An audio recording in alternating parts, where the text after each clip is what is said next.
بعض وسائل الإعلام ومواقع التواصل الاجتماعي خبرا كاذبا مفاده أني تعرضت إلى جلطة، فانهالت علينا الاتصالات من الناس الطيبين المحبين، تألموا كثيرا حينما صدقوا الخبر، فيما فرح أولئك الأعداء الذين يتمنون السوء والشر للآخرين.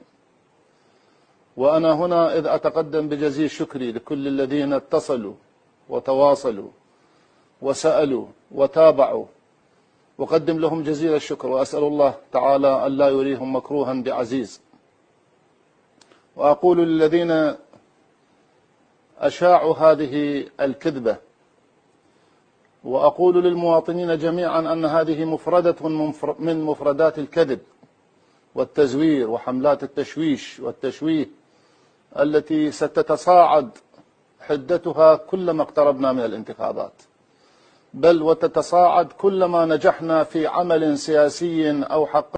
هؤلاء لا يريدون الخير للعراق وللمجتمع العراقي وللأخوة العراقية.